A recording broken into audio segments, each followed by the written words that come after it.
皆さんごきげんよう、上川薫です。今回取り上げる話題はウクライナの戦況解説プラスその関連の国際情勢のニュースです。戦場の様子とともにそれを取り巻く各国の動きにも注目していきましょう。日本においてもいよいよ冬が来たなと思わせるような気温の急低下といったものを見られるようになりました。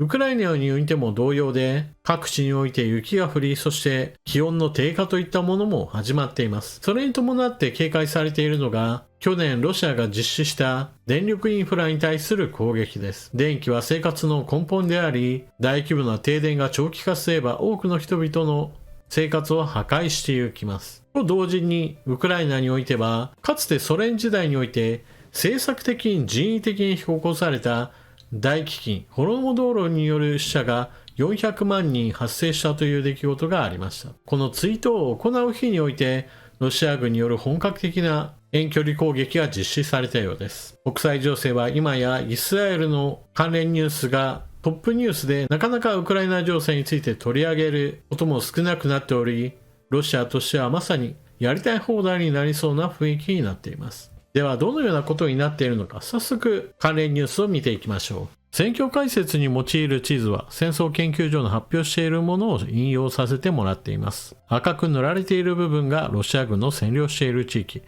全体状況から言えば、この縮尺での地図では戦線の大きな動きは見られません。しかし各地において激しい戦いは継続中です。今日取り上げる主な話題は4つ。まず第一に戦況解説。そして2つ目が侵略戦争の長期化に伴ってロシアの国際的な影響力が低下している。3つ目がロシア国内でかき集められた難民等が EU 側へ送り込まれ、揺さぶりをかけるために難民を使っているのではないかという疑惑が持たれています。最後にウクライナを支援するドイツの奔走。レオパルト1ではなくレオパルト2の追加供与を実行するために様々な国に働きかけを行っています。それではまずは戦況解説からいきましょう。東部戦線最も北側の戦い、クピャンスク戦域、そしてその南バフムト戦域。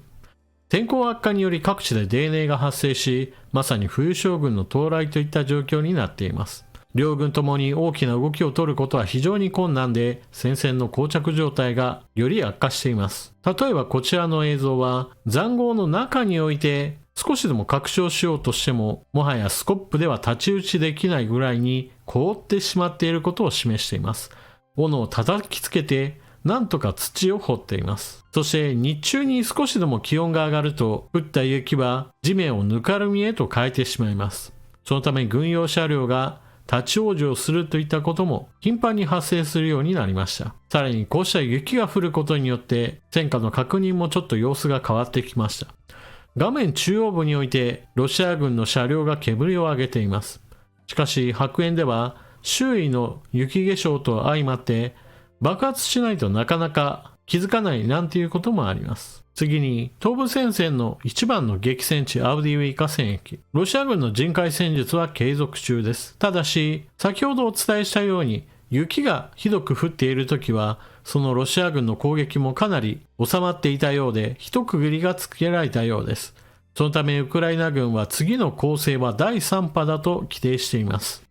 これまでのロシア軍の損失は戦車や装甲車など合わせて200両以上が失われていることが確認されています。これは衛星写真などから確認された数で過剰な戦果を誇るために盛られた数字ではなく、実際に残された残骸がそれほど多く戦場には点在しています。アウディウィカ戦役の戦いにおいてはこれほどの損失を出しつつもまだ町が陥落していないという言い方もできますし、逆にロシア側の立場に立てばこの程度の損失であればまだゼロだというふうな解釈もできるのだそうです。何にしても現在ロシア軍による人海戦術第3波攻勢によってアウディウィーカの戦いはまだまだ厳しい状況が続きそうです。町の南側の陣地においてはロシア軍を迎撃し続けています。一方町の南東側はこちらの方はロシア軍が徐々に前進を果たしているようで危険な状況が続いています。そして現在最もアウディウィーカの守りにとって弱点となっているのが北側で、前進スピードはせいぜい1日で一つ塹壕陣地を乗り越えたかといったような程度なのですが、それでもなお完全にロシア軍の進撃を止められているわけではないので、まだまだ危険な状況が続いています。ですので、この戦域における戦いは常にロシア軍の方がより大きな損失を出しつつも、それでもなお前進しているという状況です。次に南部戦線、ここ最近取り上げることのなかったベリカ・ノボシルカについて取り上げておきましょう。ザポリージャ州ドネツク州の州境にあるこの戦域においては、2023年の領土奪還の戦いにおいては最も面積としては取り戻した地域です。ただし、この地域においては主要な大都市といったものがなかったことから、基本的にはもう一つの南部戦線の戦い、トクマクやメリトポリを目指すウクライナ軍のいわゆる支援攻撃のような面がありました。現在、ウクライナ軍はこの地域における奪還作戦も下火になっていて、守りを固め、ロシア軍が攻撃してくればこれを迎撃するという日々になっています。そして2023年、ウクライナ軍にとって反撃作戦の最優先ポイントとなっていたザポリージャ州オレホボ戦域。この地域においても現在ウクライナ軍の足は止まっているところで、前線においては一つ塹壕陣地を取った、取られたといったことを繰り返している感じで、一方的にウクライナ軍が押すこともなければロシア軍が完全に押し切ることもない膠着状態に陥っています。最後に南部戦線ヘルソン戦役。ウクライナ軍はドニプロ川を渡過し、複数の地点において陣地を築いています。これを追い出そうとするロシア軍との戦闘が各地で発生しています。ただ、ウクライナ軍の川を渡る部隊の増援については、規模としては小さく、全体としても大きな前進といったものは見られません。ゲリラ戦から一歩踏み出たなといった感じではあるものの、本格的にクリミア半島を目指すほどの作戦では今のところないようです。戦闘は東部戦線、南部戦線で行われていますが、ロシア軍による攻撃は、地上だけではなく遠距離攻撃も含まれています。そのためロシア軍の無人機空襲といったものは警戒しなければなりません。こちらの映像はそうしたロシア軍による空襲、突撃型の自爆ドローンが大量にやってくるだろうというのを想定して夜間の射撃訓練が行われているところです。そして想定されていたロシア軍の無人機攻撃が行われています。キーウに約50機、過去最大の無人機攻撃、追悼便。ロシア軍は25日未明、無人機でウクライナの首都キーウを大規模攻撃した。ウクライナ当局によると約50機のイラン製シャヘドが飛来。市長は昨年2月の侵攻開始以来で最大規模の無人機攻撃との見方を示した。ウクライナ全土で言えば75機の無人機が襲来し、このうち71機を撃墜したと発表しました。25日はソ連時代に400万人以上が死亡した大飢饉ホロドモールの犠牲者追悼の日。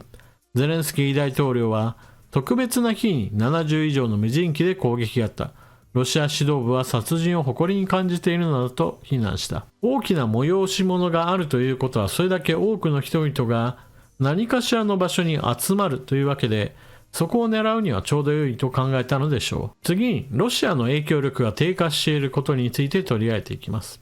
軍事同盟 CSTO のほころび。ロシア離れが鮮明に、アルメニアが軍事同盟の首脳会議を欠席しました。ロシアのプーチン大統領は、旧ソビエトの国々が加盟する軍事同盟の首脳会議に出席し、結束をアピールしました。しかし、加盟国のアルメニアの首長は会議を欠席し、ロシア離れが鮮明となっています。ロシアのプーチン大統領は、隣国ベラルーシの首都ミンスクを訪れ、ロシアが主導して旧ソビエトの国々が加盟する軍事同盟の CSTO 集団安全保障条約機構の首脳会議に出席しました。プーチン大統領は会議で、ロシアや加盟国の国々はいかなるテロ行為も認めないと述べ、結束をアピールしました。しかし、アルメニアのパシニャン首長は会議を欠席し、係争地のナガルノカラバフをめぐって、隣国アゼルバイジャンの軍事行動に敗北した不満を後ろ盾としてきたロシアに示したものとみられています。アルメニア側は CSTO から離脱するつもりはないとしていますが、パシニャン首相は先月も旧ソビエト諸国の首脳会議を欠席したばかりで、ロシア大統領府のペスコフ報道官はアルメニアの欠席は遺憾だと批判しました。CSTO はかつてソ連に加わっていた国々が現在でもなお相互に防衛をしようという軍事同盟です。しかし、加盟しているアルメニアが首脳会議に出席しないのは明らかにロシアに対する強い不満を持っているからです。本来であれば CSTO に加盟している国々で結束を固めたいところなのですが、実際のところアルメニアとアゼルバイジャンの間においては領土問題から軍事的な衝突といったものもあったので、とてもではないが仲が良いとも言えない面があります。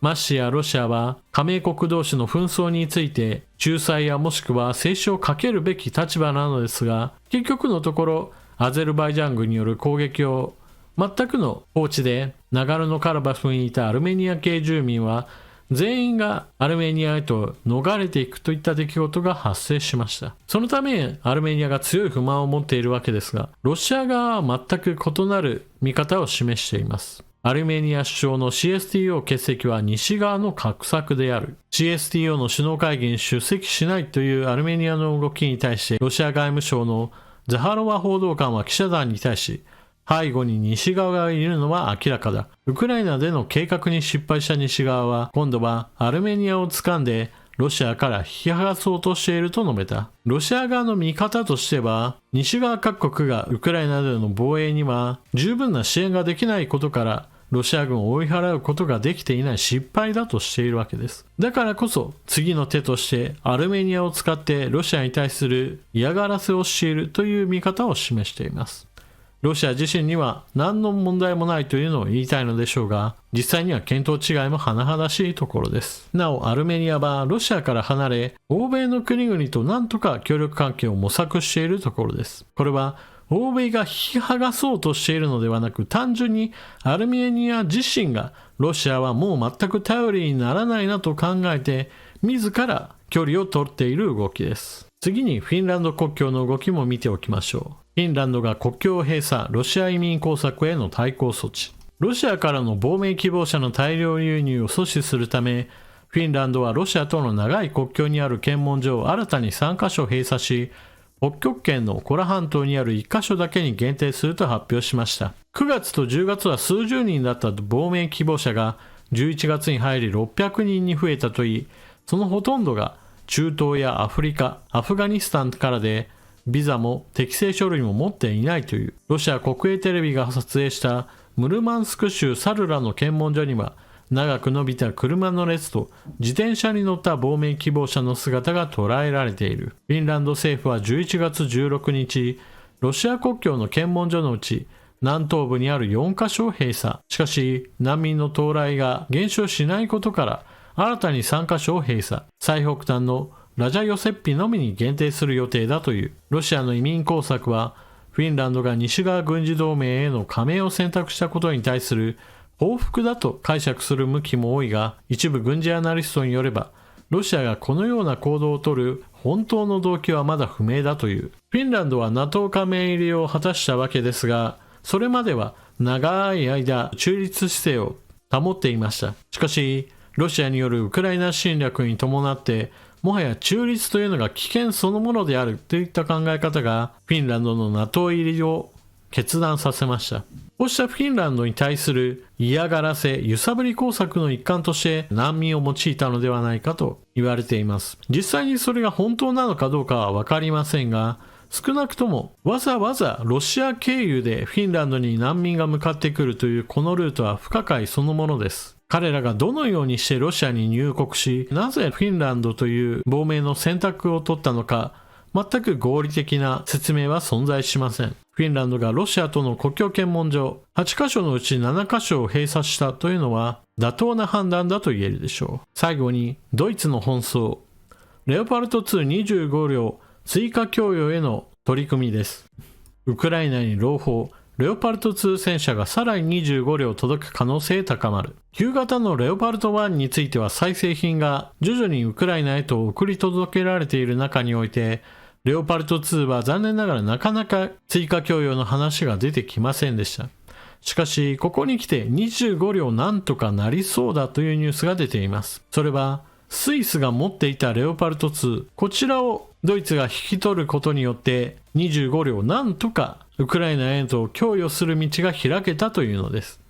これはスイスからは直接ウクライナに供与することは認められないのですが、スイスから引き取った25両、こちらをウクライナ以外の国に引き渡して、その引き渡した先の国が持っていたレオパルト2をウクライナへと押し出して供与するというちょっとめんどくさい話ではあるものの、スイスの顔も立てつつ、それでいてウクライナに戦車を供与するという取り組みです。スイスはこれまでも対空戦車ゲパルトの機関砲弾をスイス企業が作っていたものに関しては、ウクライナは戦争の当事国なのであるから引き渡したり販売することは許可できないとしてきました。